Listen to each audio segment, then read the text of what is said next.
Hi, I'm Chef Taylor with Nourish Colorado, and welcome to our Recognize When to Mechanize training video series. We're going to be talking about small equipment that's going to help your kitchen run more efficiently and effectively when dealing with local Colorado produce. Today we're going to be talking about one of my favorite machines, the immersion blender. We love this thing. Okay, before we get started, we have three main tips that we want to hit. First of all, safety first. We want to make sure that we're being safe with our machine. We want to make sure that it is unplugged before we start assembling it. We don't want to assemble it while it's plugged in because it could accidentally turn on and spin off on us. We don't want that. Second, we want to be mindful of these blades. They are very sharp and we want to keep them that way, so we just want to make sure that we know where they are at all times. Third, when we're getting ready to assemble and turn it on, we need to make sure that our number setting is on the lowest number setting possible, or on low if it says high or low. Second, let's talk about zoning. This machine needs a place to live.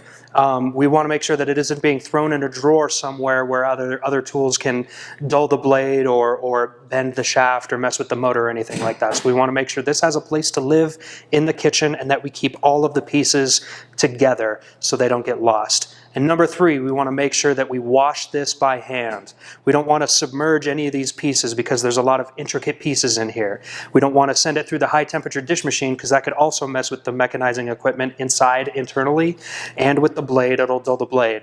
Especially with the motor, we want to make sure that this does not submerge because this is not waterproof. We'll wipe this down by hand. Okay, we have two different kinds of immersion blenders here on the table today. We have this big one that has two different parts to it, and then the small one over here we'll talk about here in a second. First, let's talk about the big one. Like I said, this heavy part right here with all the handles, this is what we call the motor. It has a handle right here for one hand and another handle over here for your other hand. Okay?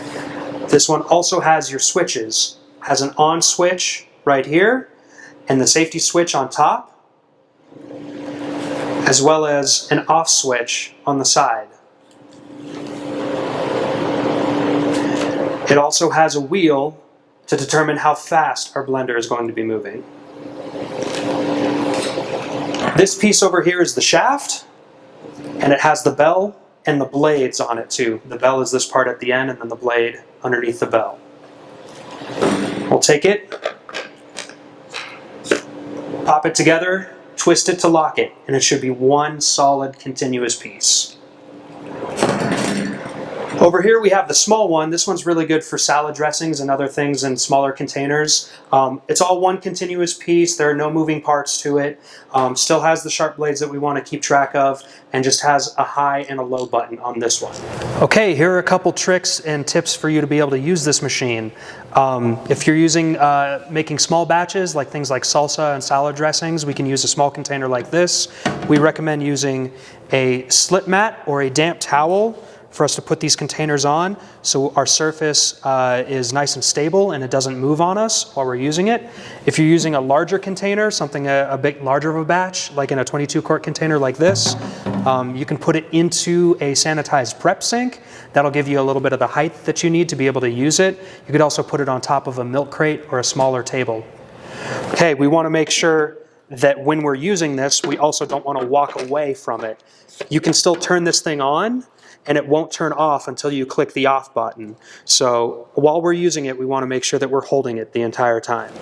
This machine can also be used for containers outside of just these plastic containers. You can use it and put it directly into your steam kettle, directly into your tilt skillet or a heavy stock pot to puree soups and other big batches of things. We want to make sure that when we're doing that, that we have the right tool for it. These get even bigger, so if you have a bigger machine, a bigger tilt skillet, and you're using high temperature all the time, you might want to look into buying something a little bit heavier than this one too, just so it'll last you longer.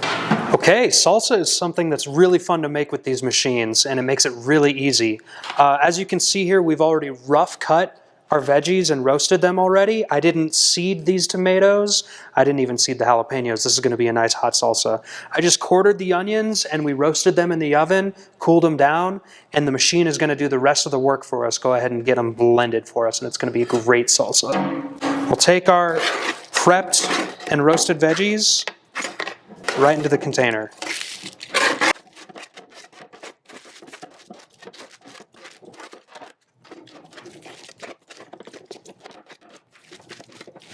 Here we've got some fresh cilantro. We're not even going to cut it up. We're just going to take our big handful, the amount that we need, and the machine is going to do the rest for us.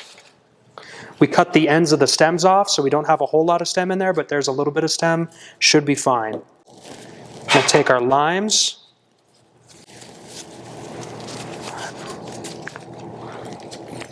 Nice squeeze. A little bit of lime juice. Okay, our machine is all assembled, ready to go. We're going to let it do the work for us. Pop it in here. We'll turn on the safety switch first, then press the on button.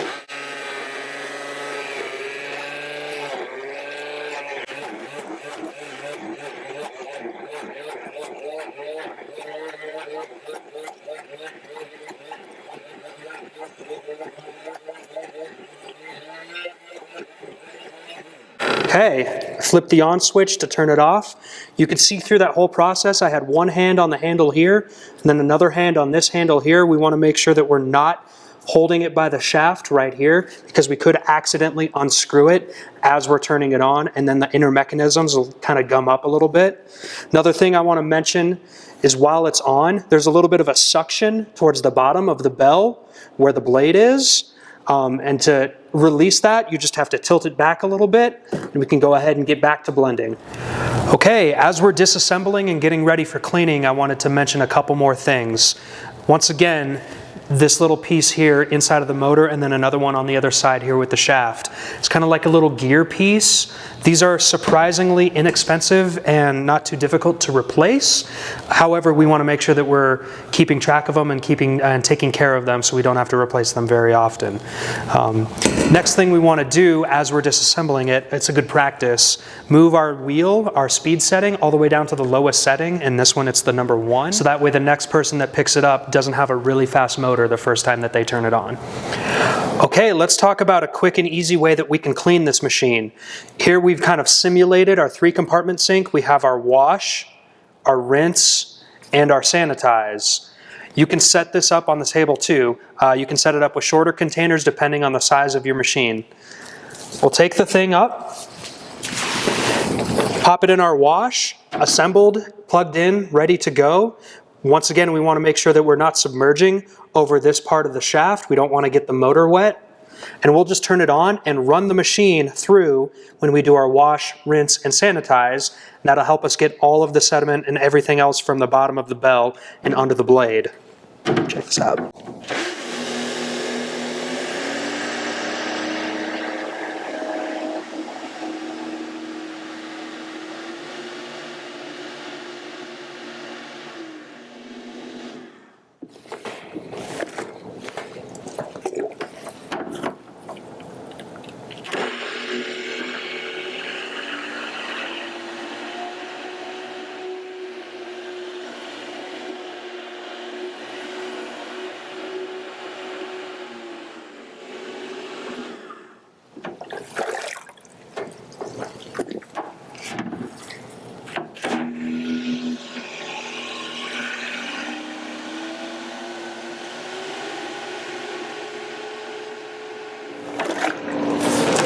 Okay, now we have a nice clean looking machine. For everything that was kind of above it, we're just going to take our wash and our Sani rag and give it a nice hand wipe and a nice hand wash.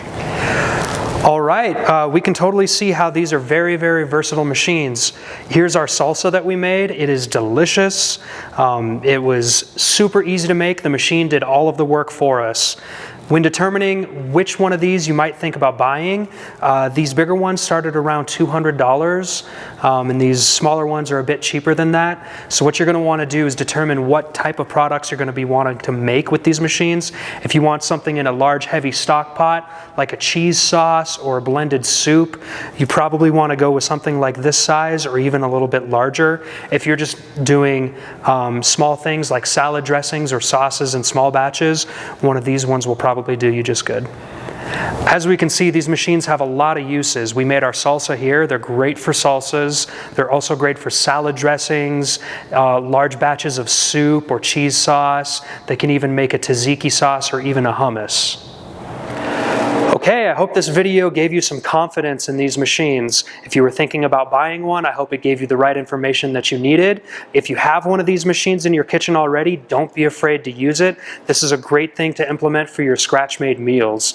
Thank you so much for supporting Colorado's agricultural producers and for feeding your kids tasty meals.